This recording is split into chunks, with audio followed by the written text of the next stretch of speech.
Can you play one hand at a time pretty easily, but then as soon as you try to play both hands at the same time, everything kind of falls apart?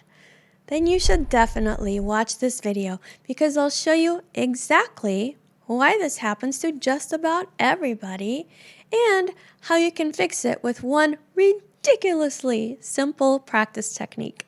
Let's get started. In case no one has ever told you before, playing a song over and over until you get it right is not an effective practice strategy. Think of practicing a song or a piece like building a house. Depending on what part of the process you're on, you're going to use different tools for the job. For example, you can use a hammer to drive a nail into wood, but you wouldn't use a hammer for painting a wall. In the same way, when you're practicing piano, you want to use the right tool for the job. And if the job is learning to play a song with both hands at the same time, there's a very simple tool you can use to accomplish this.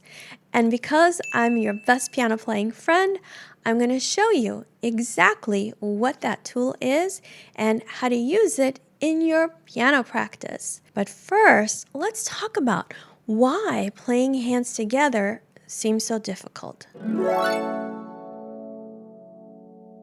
Let's say you're looking at a piece of sheet music to know what notes to play, and at the same time trying to look at the right hand to tell it where to go, and at the left hand to tell it where to go.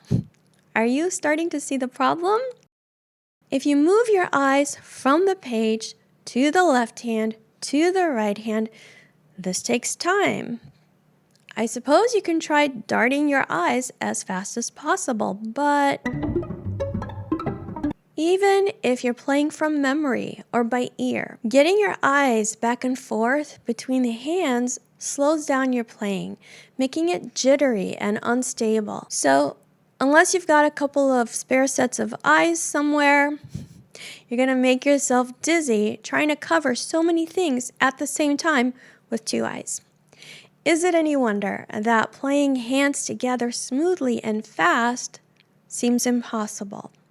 No, it's not. Now, I'm going to play for you a small part of one of my own compositions to keep the copyright stealers out of my hair, and I'll be playing from the sheet music right in front of me. As I play, I want you to watch my eye movements. Here we go.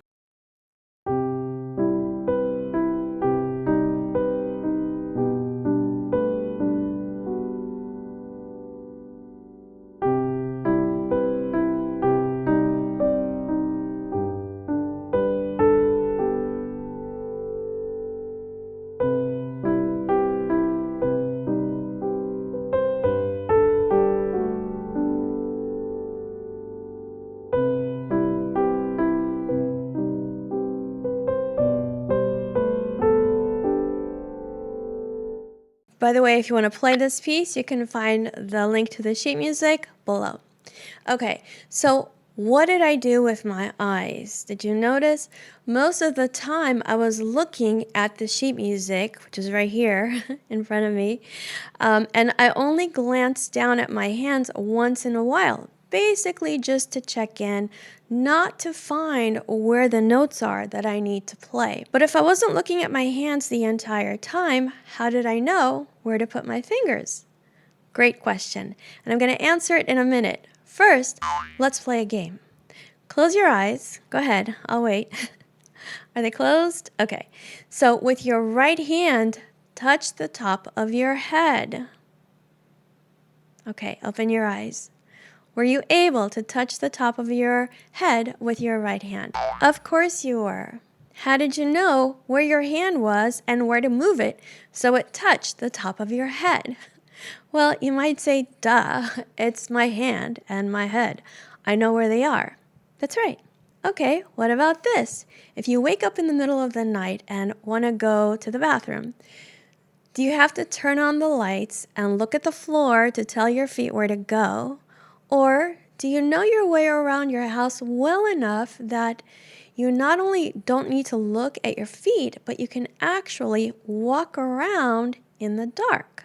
Most of us can do it without having to turn all the lights on to see where the bedroom door is or know which way to turn down the hall to find the bathroom. Here's where things get interesting. Our bodies have all kinds of fascinating skills that we use all the time, even without thinking about it. One of these skills is called proprioception.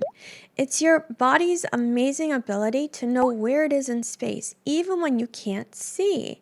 So when you rely only or mostly on your eyes to tell your fingers where to go on the keyboard, you're missing out on using the skill that all great pianists have developed, which is proprioception specifically for the piano. In other words, knowing where your hands and fingers are on the keys without having to look at them.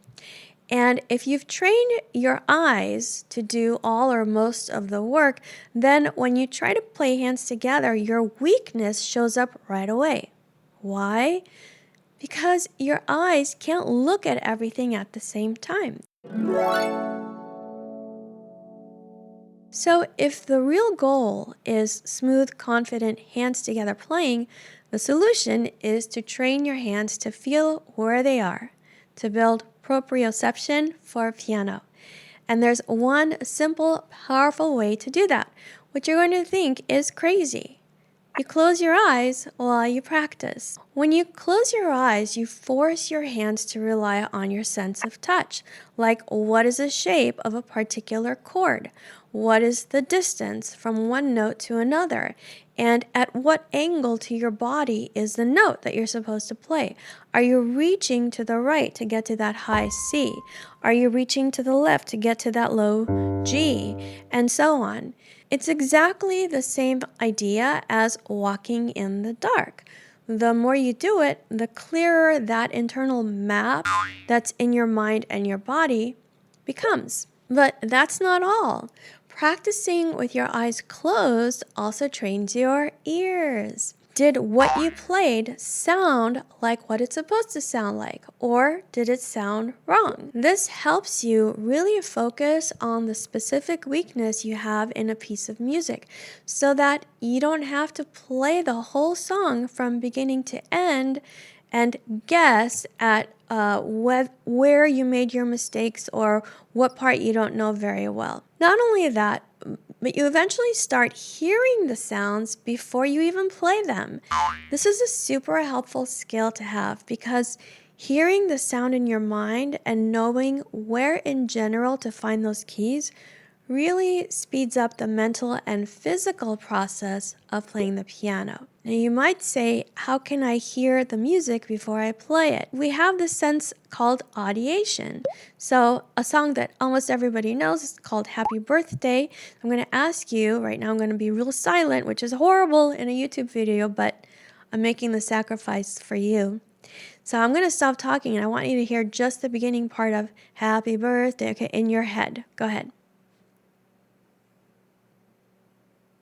All right, so if you could hear it in your mind, it's because you've got the sense of audiation.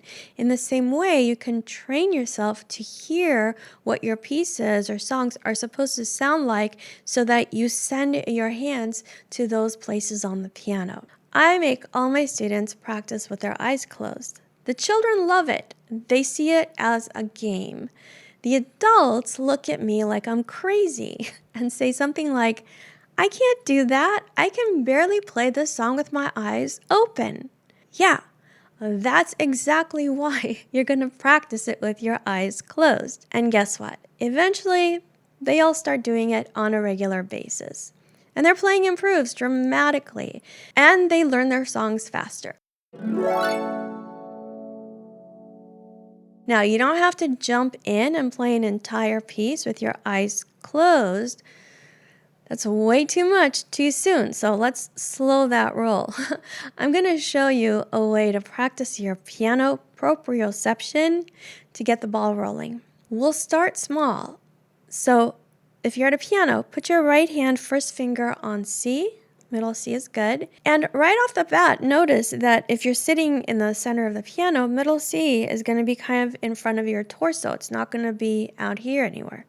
okay? That's what I meant by learning where these notes are. Middle C, basically at your belly button level.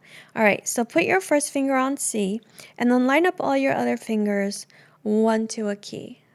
So we're going to play these keys with our eyes closed. So close your eyes and keep them closed. I'm going to do that with you. Don't look at me, just listen to my voice. Your hand is in place. Your first finger is on middle C, and all of your fingers are lined up one to a key. So play C.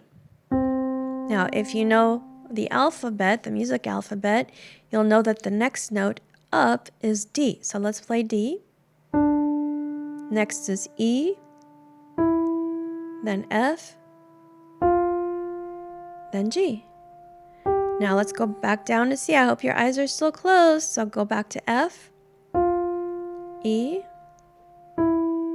D, and C. How'd you do? Okay, you can open your eyes. It's pretty easy, right? Great. So when the notes are right next to each other, that's not a problem. Let's practice notes that are not right next to each other. All right, take your left hand, first finger, and put on middle C. Again, it's directly in front of your body. So now we're going to play C, but we're going to go down on the keyboard, and we're going to skip every other key, which means we're going to skip every other finger. So close your eyes, and this time we're going to say the note names out loud, because saying the note names out loud really helps you to learn the sound related to its letter name. So if you weren't saying it before, you can say it now. Close your eyes and play C and say C. If you really want to get good at this, you would sing that note. So instead of just playing C and saying C, you would say C, right? Matching the pitch. But if for now, just say the note, that's fine. Now we're going to skip a finger and go to the next finger, which is third finger. We're going down on the alphabet. A, or just A, same note, A, just say A, okay? Now we're going to skip another note, so we're going to go down and play fifth finger, F, F. Either way, still eyes closed, okay? Now we're going to skip up. That means we're going to go back to the third finger, name it and play it, A. And then go back to middle C and say C. All right, so open your eyes. How did you do? You didn't have to look to know that you were skipping a finger. Yay, proprioception. Okay, that's still pretty easy because we're not moving around on the keyboard. We're playing the notes that are directly under our fingers. That's true. So let's practice the next step. We're going to practice playing the leap of an octave. Let's start with the left hand this time. So let's start on G, okay? And we're going to go down to the octave, which is 8 notes down, to G. And we're going to pick up in between. So first, let's do it with our eyes open to gauge how far it is. Play your G, pick up, and move to the lower G with your fifth finger. And then come back to your original G. Okay, so you see it's not a very big, it's not a very big move. I made a mistake, and that's okay. See, the world doesn't end. All right, so let's try it. Close your eyes, play your G, and go down. I don't know if I'm going to get it right either, okay? We're not robots. Now pick up and move down an octave. Oh, I got it. Okay, barely though. How'd you do? Did you make a mistake? That's okay. I'm going to show you how your mistakes are the greatest ally that you have in playing. Okay, watch me this time. Open your eyes.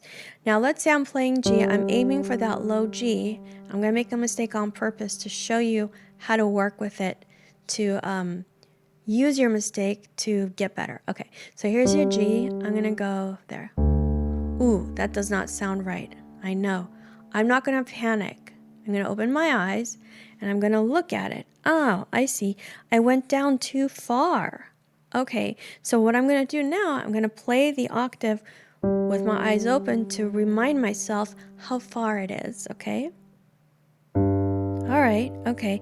Now, I can do it a few times to really gauge it. I'm going to play it again with my eyes closed. I'm going to make a mistake on purpose to show you what else might happen. Okay, Okay, I'm going to play G an octave. On purpose, I'm going to make it wrong. It doesn't sound right. Okay, again, I'm not going to panic. I'm not going to lift my hand. I'm looking at it. I just had to go a little bit more to the left. So again, I'll play it with my eyes open a few times. Okay, now I'll close my eyes. There we go. I was very sure of it this time. So that's what you do. You do not do this. Where is it? You haven't learned anything. Even if you eventually find the right note, you haven't learned how to go from here to there. Okay? So you want to keep your wits about you. Don't freak out. So how do you go from this exercise to playing one of your songs with your eyes closed? You start small. You pick a very short section, like a measure of a piece, and just one hand at a time. Play that small section with your eyes open with that one hand. You want to learn where your fingers go, but that's not all. You also want to learn what it's supposed to sound like. When you feel like you know that tiny section pretty well, close your eyes and play it. Did you hear yourself playing wrong notes? Great.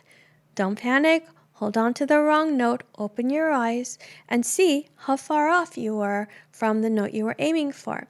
Then close your eyes, then play it again with your eyes closed until you feel comfortable, and then close your eyes and play it again. When you can do this with one hand, then go through the entire process with the other hand. Then, if you're feeling brave, try it eyes closed with both hands. The goal here is not perfection. It's to get you to a level where you don't feel that you need to stare at your fingers. When you take the pressure off your eyes and instead have your hands and eyes and brain work together as a team, you'll find that playing with both hands gets easier and easier. So close your eyes is just one of the practice techniques I teach in my book, Practice Makes Permanent.